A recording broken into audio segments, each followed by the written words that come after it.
හොඳයි අද අපි බලන්න යන්නේ OBS Studio එකෙන් කොහොමද dual screen PC එකක screen record කරගන්න කියලා. එහෙනම් අපි යමු වීඩියෝ එකට.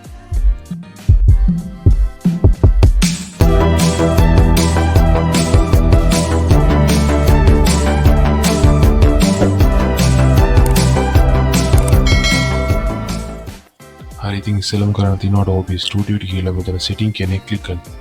ඊට පස්සේ මෙතන වීඩියෝ කියන එක ක්ලික් කළා වඩ මෙතනට දාන්න තියෙන්නේ ඔය මොනිටර් දෙකේ රෙසලූෂන් වල එකතු.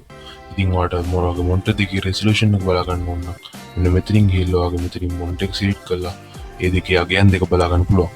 ඊට පස්සේ කැල්කියුලේටර් එකට දාලා ඔයාගේ රෙසලූෂන් එක හරියටම බලාගෙන අතනට ඇඩ් කරන්න.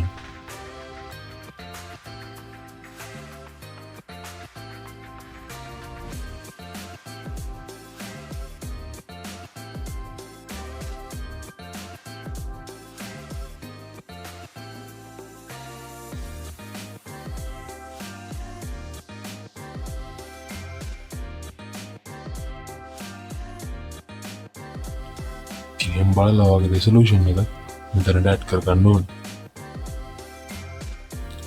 උඩ තියෙන අගයයි යටින් වටන අගයයි හරියට සමානද කියලා දෙපාරක් චෙක් කරගන්න.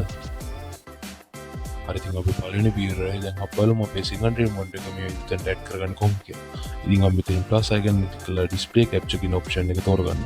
ඉතින් ඔයාලා මෙතන කැමති නමක් දීලා මේක okay කරන්න. ඊට පස්සේ ඔයා මෙතනදී වගේ secondary monitor එක තමයි select කරන්න ඕනේ. ඊට පස්සේ ඔයා මේක okay කරලා ඔයාට මේ secondary monitor එක මේ විදිහට track කරලා හැබැයි lock කරගන්න පුළුවන්. ඉතින් දැන් ඔයාගේ screen එක record කරන්න ready. ඉතින් මේ විදිහට තමයි OBS Studio එක use කරලා dual screen record එක කරගන්න. මේ විදිහට ඔයාට final output එක බලා ගන්න පුළුවන්. වටිනවා කියලා හිතනවා නම් like එකක් දාලා තව කෙනෙකුට බලන්න share කරන්න. ඉතින් වීඩියෝ එක set වෙනවා.